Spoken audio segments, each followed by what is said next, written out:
Hey guys, Scott from Aristocob.com here. And Seth from Places. And together, the three of us, we are Markwood Men's Breakfast Club. Good morning, boy. Good morning. And welcome back. It's chilly. It is chilly. You know, I got to tell you, on the way here, I pulled up to the front of the shop, and I'm sitting listening to a radio program, and I just happened, the way I parked my van, happened to be able to see down the road that runs right past the shop. And as I'm sitting there listening to the program, I'm smoking my pipe, I'm kind of wandering and looking down the road, and all of a sudden I see a doe poke her head around a little tree line. A deer? Here. A female deer? A female deer. Whoa. And she runs across the street over towards Willard's place. Uh-huh. And then, as I'm watching, another doe takes a quick look down the street. Off she darts, and then a baby deer comes running behind that. I think, well, that's cool. Yeah. And then another baby deer. And then another baby deer. So in total, there were 5 deer. Oh, my gosh. I'm talking 2 driveways from this shop. So cool. We know that they're everywhere around here. My daughter used to live right down the road here, and yeah. we saw them all the time. But just a heads up as you're driving away from here that there are some deer activity in the area. And keep an eye in case you see a deer peeking through the window. As they are wont to do. Deer like pipes too, I think. So, yes, they do. So we thought we would recap a couple things about gifts we got for Christmas. Sure. Even though it is quite a ways from Christmas now, we haven't had a chance to talk to you. Over on my channel, I mentioned a couple things I wanted to share with you, but we'll go into a little bit of detail today. So, show off? In a way. Yeah. In a way. Over on my channel. But first, yes, my channel. But first, a little bit of smoking from Sister Skipsy. Sister Skipsy sent us some tobacco. Actually, they handed this to me when I was in Cincinnati. There was, at the time when I was in Cincinnati, it was immediately following my trip to California in December. We weren't sure if we were going to get enough tobaccos for Tobacco Advent. So Boontar and Skipsy gave me some. When I got back from that trip, we then had that avalanche of tobacco. So we didn't use these in Tobacco Advent, even though we also mentioned we got enough extra to see us quite a ways into this year. So sorry that we didn't get this in, but this is Smokers Abbey's Christmas Spirit 2014. And this was from Skipsy, so we're going to light... Just Tobacco Advent 2014 continued. Think of it that way, yeah. So I don't think that I've had this Christmas Spirit. You know, Smokers Abbey is down there in Nashville, and we always make sure we pop in there as a part of the Music City Pipe Show. So there you go. Smoking this in a Country Gentleman. This smells like something you will enjoy. It does. Hey, what do you mean by that? You know. I think you know what I mean. So, you know, a couple of things that I wanted to show off. And that's really what it is, just showing off. This is an ISIS? Yeah. I'm going to show you something. As may be a surprise to you guys, I am a bit of a nerd. What? I know. I hide it well, but it's true. And I'm a nerd of all sorts of different things. A few weeks ago during Tobacco Advent, Mike Miller sent me a flux capacitor for my USB charger for my car. I love it. I use it every day. Thanks, Mike. One of the other cool things I got, and I don't know if anyone will appreciate this. I know we've got some nerds. Someone's bound to appreciate it. I hope so. I got from my brother-in-law for Christmas. Oh, wait, I should warn Northern Bohemians, sorry, we will not go down the rabbit trail of talking about this. But just stay with us. Won't we? Maybe. Won't we? From everyone's favorite doctor, Doctor Who. So I mentioned in a previous video, I just started a new job. I'm about 2 weeks in and am enjoying it so far. And so some of my Christmas gifts revolved around things for the office. So this is a Dalek blueprint. A what? Dalek. A what? Dalek. They are one of the Doctor Who's nemesis. They are they hate the Time Lords. So this is official merchandise. I love it. I know it's huge. I'm very much excited about this mug, taking it and having people question, oh, what is that? So I'm working for a plumbing company now. So it's an advanced plunger. It looks like a blueprint, which we have blueprints all over the office because one of the things that we do. It looks like a blueprint for a shuttlecock. God bless you. It does. One of the things we do is new construction, and so we'll put piping in under houses, and so there are blueprints all over the place, and so it looks like it fits right in. But secretly, I'm being a nerd. Pardon me. The other big nerdy thing, huge nerd gift that I got I'm really excited about. This is from my wife. She knows me well. She gets me, And it's something I don't think I've ever talked about, a skill that I have on our channel. But when I was in high school, I don't know why, I probably received one as a gift, but I had a Rubik's Cube, and got frustrated with it like most people, and sought out how to solve it. Now, this is back before the internet was much of a thing, before Wikipedia, and before you could just... well before YouTube, before you could just go on the internet and find out how to do it or watch a whole bunch of people solve it. It was even before Rubik's, the company, started including solution books. Now, you buy a Rubik's Cube and it has a guide on how to solve it in the thing. This is old school when toys were hard. So, my wife... Some of them were even difficult. Yes. My wife got me for Christmas one of the coolest things. And it should be fully charged, or not fully charged. This is a big ol' honking huge Rubik's Cube. Is it? We haven't just shrunk? It is a big ol' honking huge Rubik's Cube lamp. It has about a 2-hour charge. And the best part, it is fully articulating. So I'm going to mess this up and then solve it just because I can. Maybe I should mess it up. Do it. And while he talks about whatever other boring things he got. What? No, I'm so excited about that. I had been eyeballing it for quite a while. You can get it on ThinkGeek, one of my favorite places to shop. I think you can get both these things on ThinkGeek. You can also get the USB flux capacitor there. So for all of you geeks and all of you nerds watching, wait, I'm accidentally solving it. You can't do that. I used to be able to get a couple sides. Yeah. Now turn it off so they can see it. Is it harder to see? I think it's harder to see. I mean, things are so washed out on these videos now anyway, so. Whose fault is that? Mostly your fault. We've struggled with two things. Both of us back and forth on this. Seth says to me one day, man, how do we get YouTube to stop turning on the... not the stabilization, but some of the other automatic correcting stuff. Correct. I said, YouTube's not doing that. I'm doing that. Because after he uploads these videos, they're so washed out. And so one thought we had was we should post 2 videos and correct one and not correct the other. In fact, why don't we just do this? I'm going to go back to last week's video, and I will do the color correction, which does make it look like we're dressed in clown clothes. Why don't you do it on this video? If they're watching this video. Because they have to compare it to something. So just duplicate the video. Have one washed out and one not washed out. No. Go back to last week's. Take a look at that. We'll put a link to it. At the end of this video, there's a link to... So you're going to sacrifice one of our videos and make it look like garbage so that the good people can judge. I'm just going to leave this one alone, which will look like garbage, and I'll do the auto correction on the other one. Here's the problem. On this video, leave your comment. The problem is, this is actually the wrong debate. The correct debate is, why don't we have better lights in our studio? And the answer is, we're lazy. It's a shop. The answer is we're lazy, and we've talked about it for almost a whole year, about how we need more lights. We need better lights. We've also talked about doing all sorts of stuff with the space that we haven't done because we're lazy. And so laziness prevails. I wouldn't call it lazy. We're busy. You may be lazy. I'm busy. Yeah, take that. Fix your Rubik's Cube. So let me show you what my daughter gave me.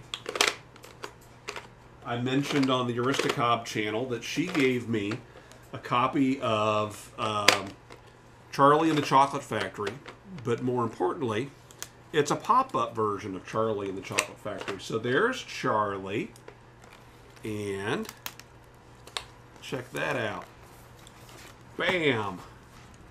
Isn't that cool? That is one of the most complex pop-up books I've ever seen. It really is. It's absolutely fantastic. Maybe I should just read it.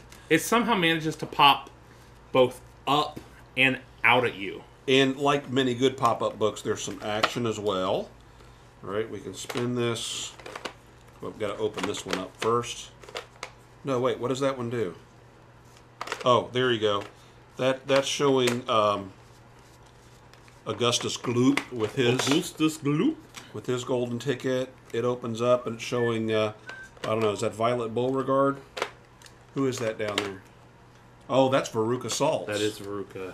Down here you pull this and woo, you can see another one. Here's the one that got me all excited because it actually opens up. I got to make sure I do this right. When I was in high school doing this. This opens up, and inside of this is not only a candy bar, but also my golden ticket. So, little known fact, cool? Or a lot known fact. I like to make it more known. It's a known fact. This guy over here cannot watch Willy Wonka without crying. Well, without shedding a couple tears. I wouldn't go so far as to say crying. Look at that. There's Mr. Wonka himself outside of his factory. This one opens up, and this is the chocolate room with the chocolate waterfall. I don't know if any of this is being seen. This is Violet Beauregard turning into a blueberry. You're turning violet, Violet! I'm going to skip a couple pages. Look at this one. There's the Wonka Vader. He always cries at that part, too. Looks like it just happened. When Charlie gets the golden ticket. Well, no, when he gives back. Well, that's when I get. You're right. Sorry, continue. When he gets the golden ticket, he gets teary-eyed. By the way, those of you paying attention at home, it's done. He gets teary-eyed when Charlie gets the golden ticket. But then the waterworks really start when he gives back the everlasting gobstopper. He's going to cry about it right now. When he gets back, because he could have taken it, and he could have turned it into Slugworth, right? Yeah, oh yeah. Yeah, given it to him. Like all the rest of the kids were going to do. Those terrible children. But he didn't. He turned around, and he gave it to that mean, nasty Mr. Wonka. And then Gene Wilder. Gene Wilder, Mr. Wonka, with a half of everything in his office, says, "You did it. It's all yours. Everything. Let's go to the Wonka Vader." That's when the waterworks really kick in. It's not the Wonka Vader. It is him giving back. You know, Grandpa Charlie or Grandpa Joe is trying to tell him we'll sell this to Slugworth. That's right. And Charlie does the right thing and gives it back. But then Grandpa Joe's going to be taken care of, and all of the family's going to be taken care of. I was 8 years old when that movie came out, and I remember going to see it at the theaters at a mall somewhere outside of Washington D.C. And the other thing I remember about it is when I saw it, it was around Easter time. And so it came out in 71. I should go do some research and see if it came out before Easter or if it just happened to be showing maybe that next year in 72. I got to figure this out. It all depends on when it showed. But they had in the mall, hanging from the ceiling and from all kinds of places, school kids had taken on the project of coloring these giant paper Easter eggs. Mm-hmm. And so those were in various degrees of finish. It's what typically happens when kids enter drawing contests. But these were done by much older kids as well, and those were just amazing. Looking at all these Easter eggs these are just flat pieces of cardboard, poster board that were painted and colored. But as an 8-year-old kid, going to the mall was exciting. I always got to go past at Sears. Sears had a vacuum cleaner display that was a seal. And they had the hose of the vacuum blowing out through the seal's mouth and an inflated ball that was spinning on the air. Mm. And I used to stand and just stare and watch this ball spinning in the air above the seal. And, so this was all a part of the experience of going to the mall. Different seal. This is the second or third time that the seal has come up. And you have done that disturbing voice. Anyway, it was just a magical time in my life. What can I say? You know, it'll happen to you. You're going to sit down and you'll be watching some Teenage Mutant Ninja Turtles or something that to you was exciting as a kid, and you'll be sitting there sharing that with Sarge, your son, Ender, and it'll just hit you. I don't know what it is. I've never had that soft spot before, but when I sat down with you as a young boy and we're watching Willy Wonka and the Chocolate Factory, I had never cried in a movie before, and of all the places to cry when a kid's getting something in a candy bar, yeah, and just I started tearing up. What can I say? I think I've said enough. I wasn't crying. I wasn't a crybaby the other day, but the other night I did sit down and we were looking for something to watch, and I noticed that Netflix has Chitty Chitty Bang Bang. It was one of my favorites as a kid, and so pulled that up, and that was cool getting to share that with Ender. And why is that one of your favorites? Because it was one of my favorites. Right. So that was one I made sure we had at the house. Yep. Oh, my. We made it almost to intermission. The pirates started coming, and it was bedtime. Which is good, because if I had to watch through The Child Snatcher, I would have had nightmares. Creepy. Guy that looks like Charles Krauthammer on Fox News. With a little bit of Willem Dafoe mixed in. Yeah, you're right. I know. Who, according to Weird Al, is creepier without his mask. And it's really creepy in drag. Anyway, so how did Looking at you, Boondock. How did you do over Christmas? I mean, we kind of asked that question in the tail end of Markwood Men's Breakfast Club Tobacco Advent. Yeah. But what stands out for you as being something that was exciting to receive? Can't wait to hear about it. Did you mention your other gift? Did you talk? No, I mean I mentioned it, but you know, yeah. Mention it at length. You're not going to do a plug. I got for tickets. A fellow YouTubian. I did on my other channel. Well, we're not on your other channel. I know. Okay, I got tickets from my daughter, the same daughter that gave me the Willy Wonka and the Chocolate Factory. She was really trying this year to be favorite child. She was so psyched for a month. She just kept saying stuff about how, I can't wait for you to get what I got you for Christmas. Well, and the book was a huge home run. And one of the parts of her Christmas gift fell through. So she's like saving that for later, tucked that away, that she's really excited about, and is still trying to get it to work. So there's more to it. What? Well, I mean, I don't think there's more to your gift. You know how sometimes you think of something that's just perfect, but it just doesn't work out this year, and it's something that you kind of tuck away, you file it away for later. Yeah. She has something like that she's really excited about when it's going to work. The other thing that she got me was tickets for the two of us, she and I, to go see Miranda sing. Miranda sings, plural. Right. And I mentioned on the Aristocob channel, Miranda is one of those people that, and I said she's vulcanizing. I meant polarizing. You love her or you don't. You get her or you don't. And he don't. I love her. Absolutely love her. I'm a Murfanda. And I'm going to feel very, very creepy at that live event because I'm sure I'll be one of the few men in a crowd of 13-year-old girls. And that feels creepy.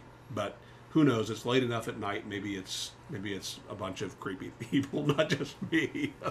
It might be. You might be in a crowd of creepers. Just wear a shirt that says "free candy." For the kids. Yeah. If you haven't seen Miranda sings, I would caution against it. But here's the deal. She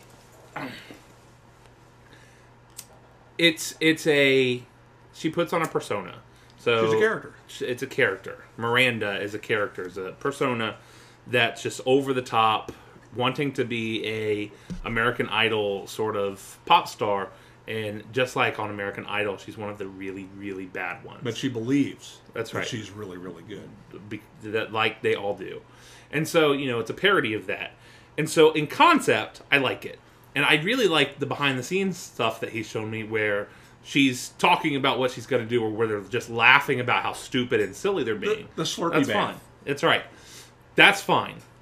But the character Annoying. is so annoying, over the top. The way that she speaks is just like nails on a chalkboard grading. Did you like her with terrible with Jerry Seinfeld? I didn't watch that. You know why? Because I don't like her. It's terrible. And so she did 20 minutes on comedians driving in cars, getting coffee or whatever that show's called. 20 minutes in character, and it was only as the credits were rolling that they showed her taking the makeup off and talking normal. Wow, 20 minutes is an awful long time. But it's funny seeing Jerry reacting to her, you know, kind of taking her character seriously, but at the same time, he's busting up. Yeah. He was as bad at keeping in his character as Jimmy Fallon usually is in his character. Which, by the way, did you see that episode, Jimmy Fallon on that show? If you don't subscribe to that on YouTube, it's a great channel. Yeah, I did watch a SNL.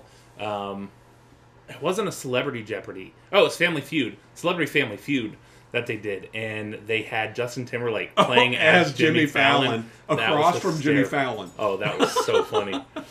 No, I mean, so you know, Miranda. It's one of those situations where I can appreciate what she does, and I like the person, but the character is just too much for me to handle. I feel the same way in some respects about Robin Williams.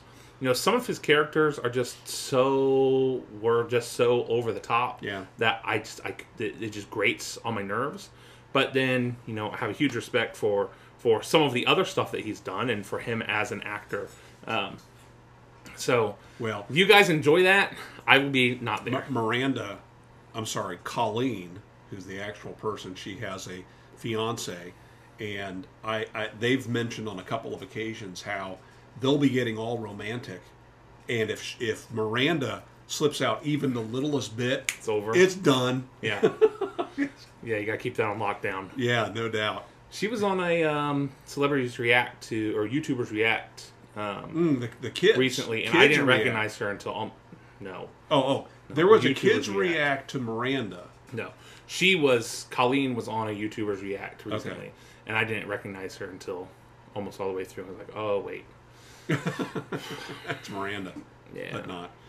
All right, gosh, this really went in a different direction than I expected to, because we expected to talk about Doctor Who the whole time.